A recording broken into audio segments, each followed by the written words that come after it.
Hi y'all. I am so tired. I have been running myself out so hard. We are definitely coming up on a day where I have to like skip a video at some point just to like recoup a little bit of energy. But for now, this is exactly where I want to be. Because today we're going to be doing a try on haul of a bunch of new stuff from Sephora, which is just so fun and easy and relaxing for me. And we've talked about this a lot lately, but we are entering a time period right now where there are just a lot of really great releases. It's like all the brands have saved their best releases for right now and going into the holiday season. And so I have here, I mean, oddly enough, a Chanel bag.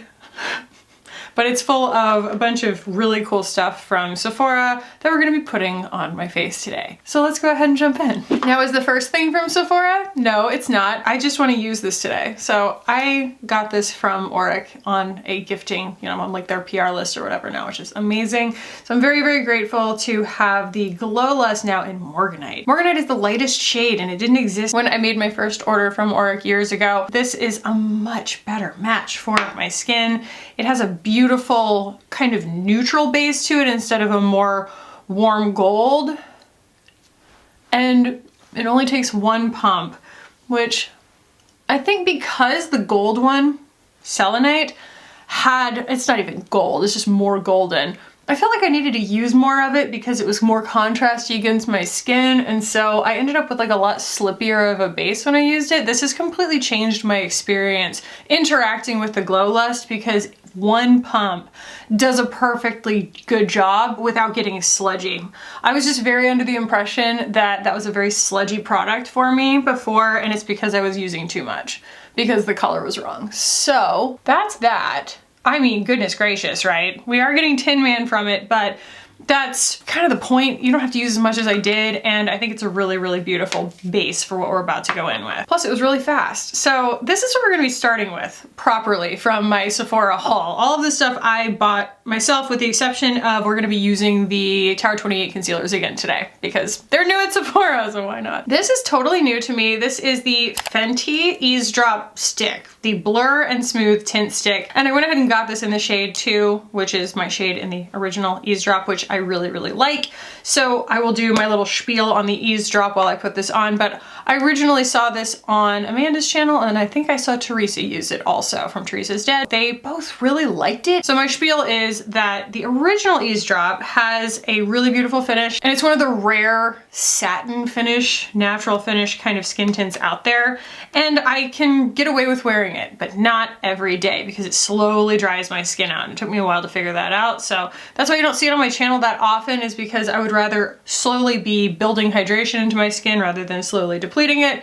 But this is different. Now, I do think that it has a similar finish, and I think probably has a similar finish claim to the Eavesdrop, the liquid, probably why they went with the same name. But I'm gonna grab, loving this Yenza brush for foundation, loving it. Oh, look at that, look at it. Especially on top of that Morganite, like you can just see that really beautiful little bit of iridescence coming through, but it is a glitter-free formula, the Glow Lust is.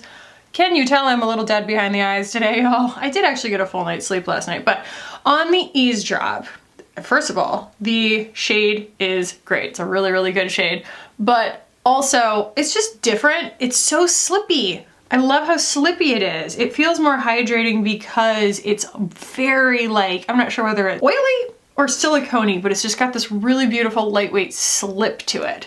I found that the coolest thing about it was when I would get it all the way on and I'd want to add a little more coverage, I could just put my finger on the stick and I could get a little tiny bit more product and it builds really well. Like it builds so beautifully because it's ridiculousely thin on the skin, which leads me to assume that it is a silicone-based formula. It probably has some oils in it, but it definitely feels super silicone-y because it's just like lighter than air. And for me, lighter than air and a little bit of slip is just wonderful because it's got enough grip to it, especially, you know, with Auric underneath it, but it just spreads so beautifully and evenly and really, really quickly. And then I like the coverage level. I have been trying out another one recently from Euphoria. I got the wrong shade. again, I ordered light neutral thinking that that was going to be probably the best one for me, but a lot of these shade ranges coming out recently, the light neutrals have been very light. You know, they go further afield in either direction, and I need to kind of adjust my expectations accordingly. But this blanks me out quite a bit, and it made me realize even if it's the right finish, I don't always love something that is a totally perfected appearance. I still like to be able to see kind of the natural contours of my face underneath it because I don't want to have to do all the work of building my face back on. And this is just a revelation. That's a really, really pretty product, isn't it?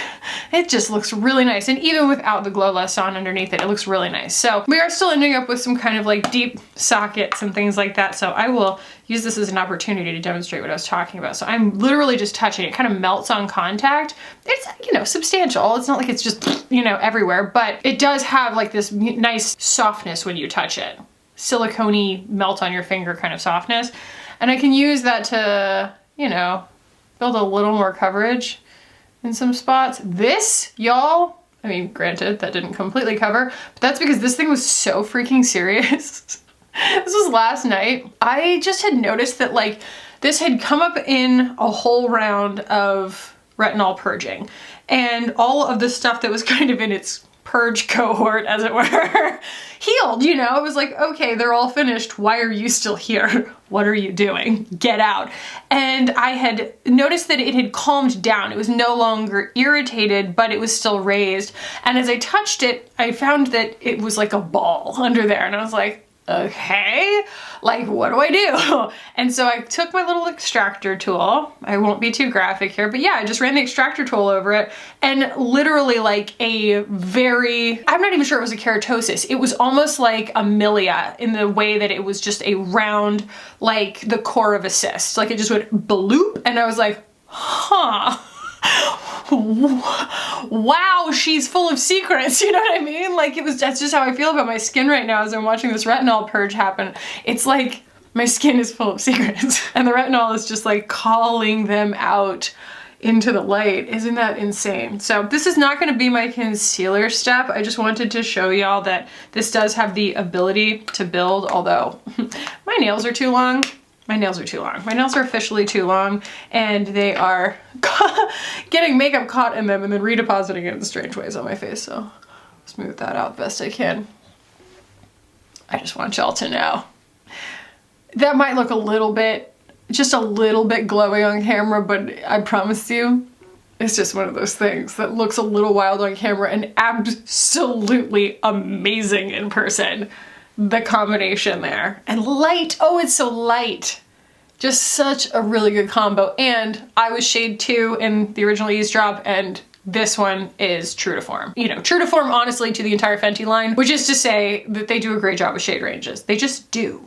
And like, that's an excellent, excellent shade match. Great thing about a shade match that's that good is that like, if you're not that great at blending, you're a little bit lazy, or you don't get it everywhere, it's okay. All right, so I think that it's time to go in with my Tower 28 concealers. I've used these on camera already, but I just want to let y'all know that I still am really enjoying them. I am not one of those YouTubers who uses the same products over and over and over again for a very, very long time, but I do tend to fixate on my favorites. And I hope that the relative frequency with which I use something still resonates for y'all. It's just that my job is to test makeup. It's not so much that I'm like falling out of love with other products. I will be the first to let you know when something like rises to the top and kind of unseats something, but I just want y'all to know that like these are wearing really beautifully, and they are up in my like top 3 at this point. The Givenchy, and then like the Uma, but also, I mean, I'm still impressed with the Kosas. I just haven't used it in a long time. I would typically use both shades, both BU and CC, BU being the fairer of the two that I have, but I'm just gonna go with CC today because we're gonna be using a powder that is freaky brightening. None of this is a first impression, by the way. I have had a chance to use all of these already. Just wanted that sound to go ahead and be documented in history. But yeah, I mean, I already have my head around these products. I've had them since before the weekend, and it is now Monday, and I don't know if you know how I interact with makeup, but it's like every chance I get, I'm washing my face and putting another face of makeup on to try and test it. So I've already done a wear test of this particular powder. I wore it with a different foundation than this, but I did wear test the powder, and I do have wear test footage for y'all to share once I start, you know, talking about it. But it's really, really brightening, and I am not sure how much I enjoy that, but I don't want to overcompensate by over brightening with my concealer because it can just be like super distracting. Isn't that lovely? Isn't it just nice? Oh, so pretty. And again, I mean, we are working with things that are so incredibly lightweight. It's so funny for me to say that because I used to think that the Auric Glow Lust was just like so heavy, but again, it's because I was using a color that didn't match my skin, so I was using too much of it. Beautiful. So I think that we are gonna go in next with the powder. Because I'm using this, I have already planned to use powder, bronzer, and contour, and we'll go in with a cream blush, which doesn't make any sense, but I'll make it work. Either way, I needed to know how a glazed skin sheer finishing powder would behave. I just wanna know. So this is from Melt Cosmetics. Do I love everything from Melt Cosmetics? No. But do I love their cream blush lights? A whole lot. Yes, I do. They have had some wins in my book. I figured, you know, this is a new product from them, I think. And so let's give it a whirl, right? The ads, all of the imagery and everything that came out really focused on like glazed donuts, right? Oh my God, why am I so itchy? Stop it, stop it, stop it. And I was like, powder that is glazed. I have questions. And the answer to the question, the short answer is, wow, it's almost a highlighter, right? I'll swatch that against my Kosas just to show you, because that was my hope, was that it was gonna be kind of like the Kosas, because the Kosas is my favorite powder, so the more the merrier kind of thing. But they're quite different. This should give you some perspective on what this Melt Cosmetics powder is like. It's a highlighter. It's like it's honestly like the most beautiful highlighter I would want to wear, because I'm not much of a highlighter girly. Like that's what I think of as like a nice milky highlight that I would want to wear, but they're calling this a glazing powder, and it gives you Tin Man vibes. It really does. Like if you put too much of it on, I'll show it to you applied, maybe it'll appeal to you. You know, everybody's different, and maybe the appearance of it will appeal to you. The thing that I found, and I'll stick the footage in just a second, is that the way that it wore was not ideal. I'll put it in right here. Okay, here we have it in natural light. I think this is kind of the biggest area of concern. It seems like the powder is really like gathering and like being soaked up a little bit, and really like breaking up on top of pores and stuff. And I just am not a big fan of this kind of artificial brightness. Like it looks okay on camera, but it looks exactly like that in person, where it's like, oh, it's not the light actually reflecting. It's like almost just like this iridescence to the formula, like a lot of mica or something like that, that is making the skin like shimmery reflective. And it's a pretty heavy powder. I think it's kind of, you know, loaded with something hydrating. And so the way that it wants to kind of lock onto something like the Tower 28 concealer, which wears so lightly, it's not wildly emollient, and it doesn't really require a lot of setting. So the fact that it is so want to break up, I think I've been wearing it like 5 hours or something. Yeah, it's just, you know, you're in an ocean of products out there that look better than that. This is giving Tin Man. So as you can see, it kind of gathered quite a bit. It just has a lot. There's just a lot to it. I feel like it's quite substantial on the skin versus something like the Kosas, which is just more finely milled and doesn't have so much emollients to it. Yeah, I'm gonna use my typical Rattly Natalie here, the 108 from BK, and very gently. I'm not gonna like pile this up like I would with something else. I'm gonna very, very gently tap that. And you know, they're not wrong. It's giving reflection, but like I said in the wear test footage, it's like a reflection that is artificial because it's actually quite illuminated. Like it's quite highlighted. So I'm gonna just, you know, do this, but it's like hard to kind of come back from. you know? It's just a little bit ghostly. It really does feel like I'm powdering with like a Becca skin perfector. It's a finishing powder. I was like double checking to make sure I wasn't gonna end up at the end of the video reading comments being like, Khaki, it's a highlighter, idiot, you know?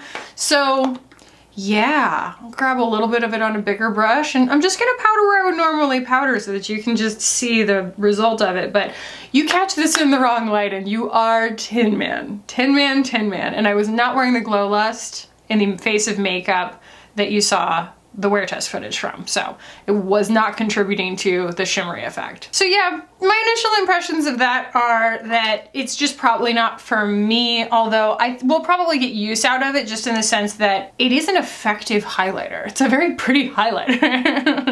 And like, I wish that someone had the guts to market a really milky highlighter like that. And I do have a new one from RMS that I'm gonna use in another Get Ready With Me soon, right here. It's in the same packaging, same embossing as the blushes that I love. But someone did comment recently that RMS is being phased out of Sephora. So I didn't want to include it in this because this probably won't be there. So I do have some more blushes from Chanel. So we'll be trying those soon when I get the new Vita Lumiere Aqua. No, I'm sorry, Vita Lumiere Aqua. I need to learn how to say it properly. Vita Lumiere Aqua. I'm getting that in the mail because another commenter clued me into the fact that they took the octinoxate out, they reformulated it, and I'm so excited. I bought it on the spot. So that's gonna be another video coming up. Probably one that not that many people will watch. I feel like I make a lot of videos for the people who are going to be interested in a lot of new things coming on the market, and then I make Chanel videos for me. I'm just like, look at all this bright Chanel makeup, and everybody's like, that's nice, Khaki. Anyway, in the mood of things that are at Sephora, but by no means new, and this is not new either, like new to me, I'm gonna use my Gucci bronzer because I love her. It's just such a pretty color, and I think I talk about it in every video lately, but as I've been kind of getting rid of a lot of my pigmentation, which yay, excited about that. I've been working on it with a very intense retinol that I got from my dermatologist back in Texas. I've just been getting brighter and brighter, which is great. You know, my future's so bright I gotta wear shades, but it also means that like, I wanna go more natural with my bronzing. I just kinda wanna go more natural with everything. I just don't feel like my skin looks as good with like a lot of contrast happening. And so this is just a much more natural. Why am I so muddy? What is that? What is gathering right there? Is that the powder? Is that the melt powder? I think it is. Ugh. Because it's not the bronzer. The bronzer is like rosy. It doesn't do that. Not a fan, fam. Yeah, so, you know, it's just makeup and I'm demoing it for y'all to the best of my ability, but that's not ideal. But yeah, it's rosy, so it looks great, you know, normally, under normal circumstances. Am I gonna use my Uma, even though it's not at Sephora? Yes, because nothing else looks like this. And that's just gonna be a nice way to bring a little bit of like a very in-between shade into the mix that kind of also acts like a setting powder, because the Melt Cosmetics setting powder is not much of a setting powder, is it? It's like if someone were to combine that very illuminating, there's like an illuminating version of the Laura Mercier's, an illuminating version of the, I don't know if she makes it anymore, but the Lawless powder that was illuminating reminds me a lot of this. But it's like if they combined that and the fine milled nature of that, like took that out and went instead in the direction of like the Glossier Wowder, that's what it feels like, just in a press format. So, you know, if you have absolutely perfect skin and don't mind looking like a iridescent mermaid, then go off, queen. Gonna go in with my powder contour of choice lately, which is this one from Charlotte Tilbury. I do really like it. I find that I like her older products more, although those matte blush ones, don't get it twisted. Those things are so good. I just can't use them I can't use everything in every video. That's another product where it's like, you know, just because I don't use it all the time doesn't mean I'm not like still exactly as impressed by it as I was when I tried it, kind of thing. And like, if I were using only my favorite products in every video, you'd just see the Prada foundation in every single video and then you'd unsubscribe. You're like, used can't get it in America, Khaki. Like, it'd be frustrating for you. So yeah, I mean, I can't use the same things in every single video. Look how beautiful that is. Oh, so I said we were gonna use a cream blush. This is such a dumb thing. I shouldn't say dumb. It's a surprising thing that I did. It's an out of character thing that I did because I swatched this in store and I didn't totally love it. And I don't really like the shades of it, but like I have not dipped a toe into Summer Fridays since they started putting out color cosmetics. I was really impressed with their first release and I may have tried a couple other things, but like I have not actually tried any of their makeup. So I picked up their blush balm stick in Dusty Rose. It was the only shade that appealed to me, and as soon as I opened it, the whole thing flew out and hit my sink and rolled all around the place, and it's very waxy, and so the inside of my sink is still stained with it, but them's the breaks, kid. So I stuck it back in there, and as far as Dusty Roses that claim to be mauve, because this did claim to be mauve on the website. Y'all, I got news for you. Ain't nothing mauve happening there. I just, as a color theory nerd, like that's just not giving mauve. That's just pink. It's just pink. Let me see if I can find like a mauve. Fam, that's mauve. This is Tickled from M Cosmetics. Tickled, and then whatever the heck. Dusty Rose. Rose Poudre. Yeah, I'm not getting mauve from that at all. Not even in a subtle way. But it was the least kind of like boring red based one that they had. And it's like when things go viral on TikTok, it's the complete opposite of me buying something from Chanel. When I buy something from Chanel, it's because I am intrinsically interested in it. I'm just like, ooh, let me put my fingers in it because I'm so sure that it's going to be great. I'm coming at it from a completely different angle when I buy something like this because I've seen it go viral. I'm like, it's my duty and my responsibility to have an opinion on this product, you know? So I've had a chance to use it. I think I'm gonna go in with the 109 from BK. It's just a nice smaller, but also, you know, still pretty firm blush brush here. I don't wanna go directly in on my face with this because I don't know how it's gonna behave on top of the powders that I have on. But the thing that I found about this is that I don't totally, it doesn't seem to wanna do what I'm trying to do with it. I don't totally dislike it, but as far as things that either dry down or don't dry down, this has a really like chapsticky kind of consistency to it. The way that it actually is done, performing its performance on the skin, like when you have it put down and you give it a chance to dry as much as it's gonna dry, the finished product is still pretty sticky. And in like a waxy way, in like a chapsticky way, not in a creamy, balmy way. So it doesn't bother me necessarily, it's just not my preference, you know? So like, it's pretty. It's getting a little muddy because of that freaking powder. I don't blame anything else, I blame that powder. It's like very muddy right here. And I think it's the amount of iridescence that's in that powder is going kind of like silvery gray right here where the light is hitting. Ugh. I don't like that at all. I don't like it at all, and I wouldn't recommend it.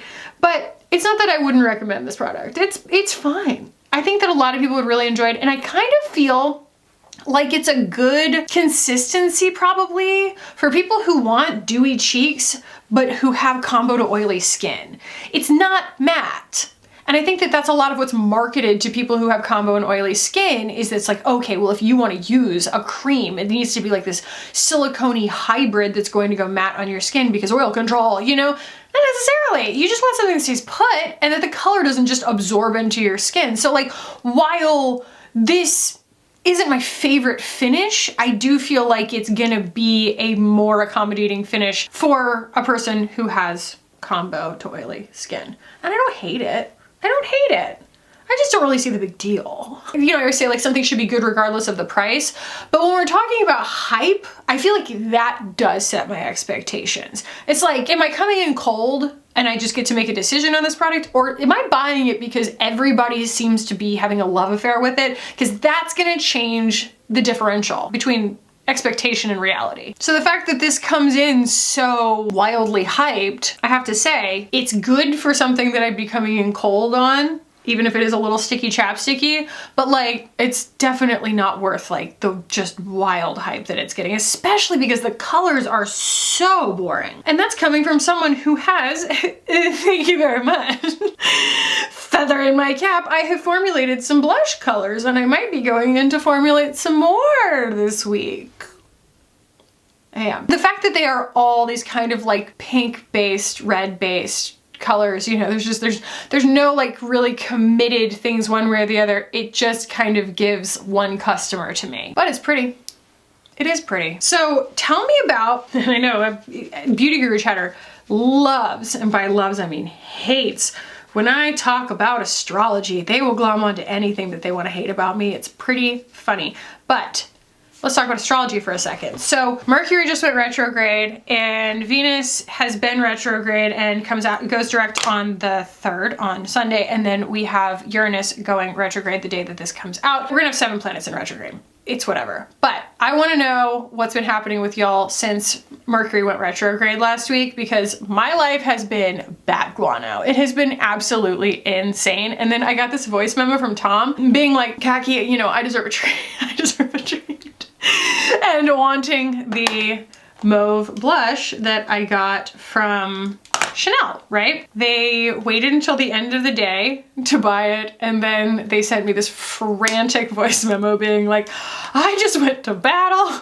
I had to find this thing in stock. And the way that they ended up getting it was because like Bloomingdale's was out, like let them put it in their cart, but then they kept saying it was out of stock. And so Tom figured that there were other people on the website who were doing the same thing that they were. And so they just kept pushing the button until it let them order. And then they're like, and I got it. And then like the next day they're like, and Macy's has them both in stock now. It's like, your battle still counts, okay? Your battle still matters. But that's just kind of the way I feel like Mercury retrograde has been lately. It's just this kind of like unpredictable chaos that just like, just disorder, just total disorder. So you just have to laugh. So you could look at the blush 2 ways. One, it's kind of chapsticky and you might not love that. But the other side of it is that like that chapstickiness kind of gives it grip. So if you're okay with it like not being totally dry to the touch, the grip is there. And I feel like it's gonna stay put and wear, but it's, your hair might stick to it. It just feels balmy, just like on the whole, but like a thick balm, like a waxy balm. So I bit the bullet. This is new to me from Sephora, but not new at Sephora by any means. And I got, finally, this is in my possession, the Urban Decay Moondust Eyeshadow in Space Cowboy. I know. I can't believe that I didn't own this already, but it is just so utterly gorgeous that that's what I'm gonna be putting on my eyes today. But we have to start with something, right? We have to put something else on my eyeballs. What shall we use? Let's see if we can get those Laura Mercier ones out. Hang on. I wanna use Brick. Brick. Yeah, I'll use Brick and then I'll use Trench because I always use Trench, but it's for a reason. It's because I like it. So Trench from Victoria Beckham and Laura Mercier Brick. The reason I'm using Brick is because it's got this like nice pinkness to it that I think is going to do a good job making the cheeks look like they belong, or making the eye look like it belongs with the cheeks. However you want to look at it. Ooh! And it's the only matte shadow stick I own in a color that looks like that. It's just good. And like, I have other shadow sticks like that might go a little pinker, but I don't want to go too pink. I want to kind of keep the red that's happening there, the rustiness, you know? The other thing that I found with this powder is that like using it underneath my eyes over brightens my under eyes so much that I feel like I need to go like really smoky with my eye look, like underneath my eyes specifically, or else I kind of look like my eyes are like little pinched slits, you know? That was my stomach, by the way. I just had a smoothie before I got on camera.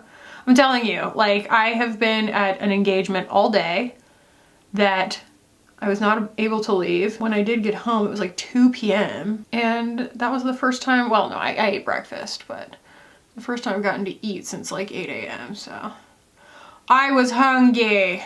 I also, like, while I was making my smoothie, I love the way that that looks.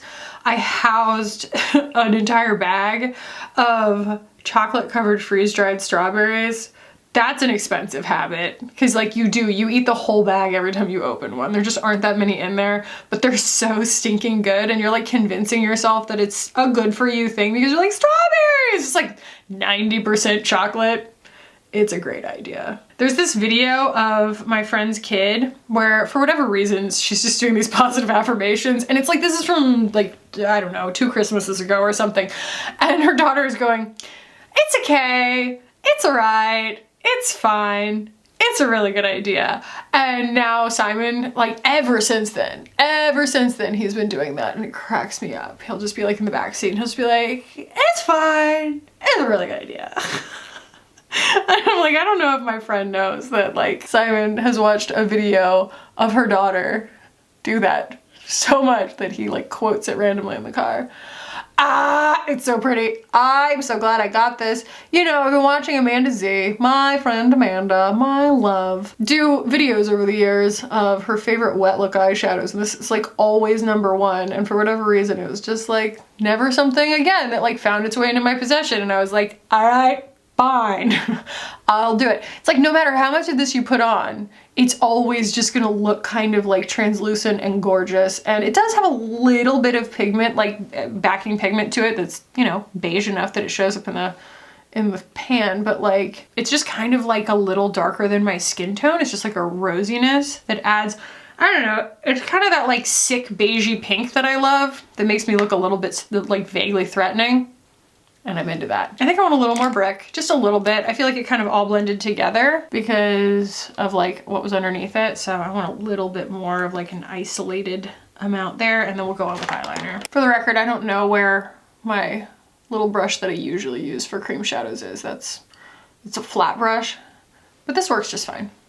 If you're looking at this and you're like, khaki, oh my God, you're literally applying like pinky red all over your eye. I would rather die. Like, you chase that feeling, you know, not the dying part. I just mean like, you know your skin, and there are a lot of people who cannot wear colors like this. There are plenty of colors I can't wear, and for whatever reason this kind of like sicky weird reddy pink thing looks fine on me. It's when I go too far in any direction that contains too much blue.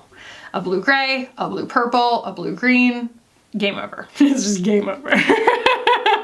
So let's do some eyeliner and mascara. And then I have a new lipstick to share that I think is going to round this out beautifully. So I'll be right back.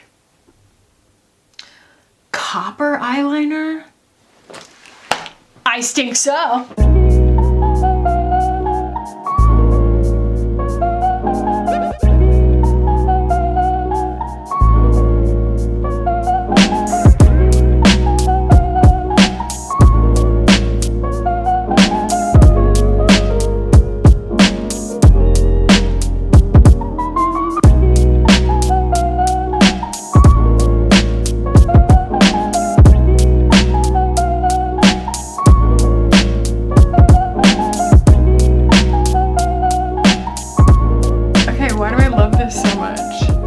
Simplest look, but it's so pretty. I'm using the Hourglass Unlocked Mascara, and that was the Kosas Airbrow in soft brown, and the eyeliner, that was my like brilliant little game time call, was the Victoria Beckham in copper, the Eye Kajal in copper, and I just think that that was like the one, right? It just kept everything soft, but it's so effective. Look at that. It's just like the slightest little enhancement. I love that. And it did. It stayed all this kind of like tonal family. And it makes brown eyes just like, ugh, yes. Like the golden part of my eyes really stand out.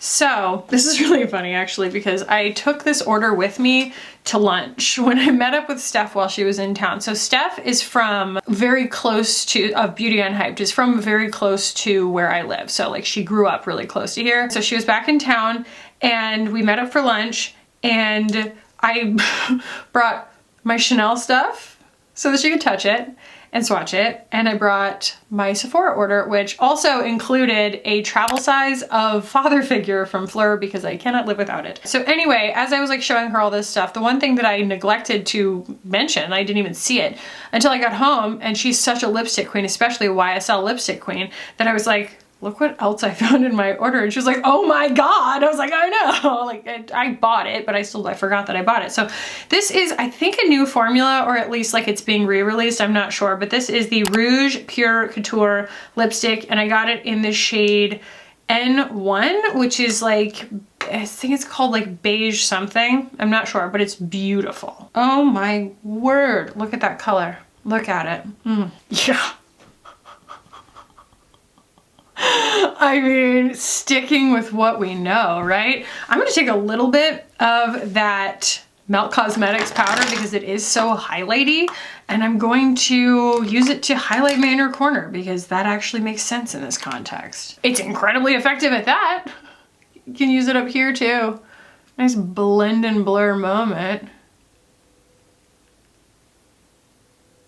Yeah, I mean, if what you're looking for is an incredibly effective brightening powder, this will give you a lot of brightening. It's just not always what I'm in the mood for. So I don't feel like I need a setting mist on this. Like, my skin is already so glowy, but let's do a recap on everything that we tried today in my Sephora haul, shall we? So far, so awesome on this. I can't even, like, there's not that much to say about it other than it's freaking beautiful. Like, it's just ridiculous. The Fenty, it's awesome. It's super easy, super smooth. The shade range is, from the best I can tell, either exactly the same as the original or an expanded version of it.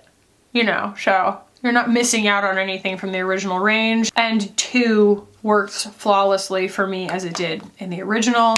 And it's just really slippy and gorgeous. It is not as glowy as I have it right now on its own. This is thanks to the Glow Lust. So been really enjoying this as well. Absolutely beautiful product. And like, I kind of want to apologize to everybody for in the past just saying that didn't work for me. It's not a lie. It just was in the wrong shade, and it was the lightest shade at the time. So this lightest shade actually works way better for me. So I'm glad that my feelings have kind of changed on that. Something my feelings have not changed on are the Tower 28 concealers. I really enjoy them. I highly recommend them. I just think that they're great. I'm pretty sure they're like a good price too, aren't they? But they set down on their own. They wear all day. They're super lightweight, but they're also hydrating. They don't break up really bad underneath my eyes or anything. They just cooperate with a bunch of other products that I use. I just love them. I think they're great. They really do take such a long time in between products that they put out, and you can kind of see why. The powder, I mean, I don't really need to harp on it any longer. It just isn't what I would typically want for a face powder. It's more of a highlighter, and I think I'm gonna continue using it as a highlighter because it's a very effective and beautiful, milky, no glitter kind of highlighter. It's kind of like a powder version of the Auric Glow Lust in that sense, where you're getting glow, but you're not getting glitter. And there's something really gorgeous and beautiful and effective about that, but I don't want to put it all over my face or underneath my eyes. So maybe you do, and maybe this was illuminating for you. One way or the other on that, but I'm gonna keep it around just because, you know, as someone who is kind of a hater when it comes to a lot of highlighters, this is actually a really beautiful highlighter. The Summer Fridays blush. If I were to give this a rating in terms of like the holistic, like its performance, but also expectations versus reality, and like the entire release itself as like a good release and my feelings on it, I give it like a 6 out of 10. Like, it's not bad. And I have seen some definitely like worse and harder to work with blush products, but I don't totally love like how it stays quite sticky. It stays quite sticky. And it does have a lot more pigment than I was expecting it to. When I first swatched it in store, I was like, there's no pigment to this. Like, it's just like this super sheer balm, but you can get a fair amount of build out of it, which I do like. But I think that the thing that would keep me from continuing to reach for this is just like the color. Like, it's just so boring. I guess that there's something to be said for something that's like a one and done blush. There is something to be said for that for sure, but this being the only shade in the entire range that I even wanted to put on my face, this was the best of the boring. Like, there was just really nothing tantalizing or exciting or stimulating or nuanced or new about any of the shades. And it's not like I want gray blush or blue blush. It's just like they didn't have any range. They're all kind of the same color. Is this mauve? No, it's like peacher than it is mauve, okay? Like, and it's not peach, but it's peacher than it is mauve. So yeah, I just think that this is kind of an odd release, and I have so many other things that I love that it's not gonna really rise to the top for me, but I'm glad that I have an opinion on it. And I think that the main word that I would use to describe this is, like, the finish is chapstick. It just gives chapstick to me. The Moon Dust eyeshadow, big fan. I think that it worked beautifully, obviously, with everything that I combined it with, because it's basically a wet look topper. There's a reason that this goes viral all the time, and that is because it's like the easiest thing to work with. And like, as a rule of thumb for things calling themselves universal, this is actually like a universal shade, right? Because it's kind of sheer and looks wet, and like that's gonna work on everybody. So I'm glad that I have this, and it's gonna be something I reach for a lot, I think. Now, as far as this YSL lipstick, I love it. It's so effortless looking on. It's really creamy and gorgeous. Again, you know, I say this all the time, but it took me a long time to come around to liking lipstick on me, but I think it's because it took me so long to come around to trying these luxury fashion houses lipsticks, because that's what so many of them do so well. And YSL, this is not a crazy over the top fragrance experience, the way that, you know, you might be polarized by a Chanel one or a Guerlain one, or I don't know if Guerlain has a fragrance in their lipsticks. I've never tried their lipsticks, but you know, some of the, even the YSL, like the Candy Glaze or the Volupte Shine and things like that, like they all have kind of different like fruitier fragrances. This one is super soft and just kind of powdery floral, but not at all like that like violet Gucci thing that like sticks with you all day and you taste it. Nothing like that. It's super subtle. It's almost just enough to like cover up whatever the waxiness might be in the formula. Like you might smell that. It's so, at least mine is so subtle. So this is one. I love it. And again, I really think that the reason that I'm coming around to lipsticks in general is because I've been trying so many luxury brands of lipsticks, because they just nail down the formulas and they nail down the shades. I've been loving the really bright color from Prada. I've been loving the really nuanced colors that came out of La Perla. I've been loving pretty much everything I get my hands on from YSL. The Chanel, have I tried a Chanel lipstick? I've tried Boy. Boy was a game changer. Boy was a game changer. I really like that. There have just been a lot of really great lip products that I have found lately that I have been actually like opting to wear a colored lip over a glossy clear lip, which is huge for me. So the data is there, you know? That's the data to me, is the fact that I would choose it over just a clear lip gloss. Yeah, this is tonal and easy and gorgeous and effortless, and it went really fast. So I hope y'all enjoyed this. If you did, please do give it a thumbs up. Let me know your thoughts down below on these products if you've tried them, because, you know, while they're new at Sephora, they're not brand new. Probably a lot of y'all have already gotten your hands on them. Let me know your experience with them, especially some of the ones that I had maybe a tougher time with, and tell me if, you know, you found better use cases for them, if they're total bombs for you. I always want to know. I will put a video up here that I think that you will enjoy if you liked this one. Subscribe if you have not already. Cool people subscribe. It is a known fact, so it'd be cool if you did. Thank you for watching. I love y'all so much, and I will see you in the next one. Bye.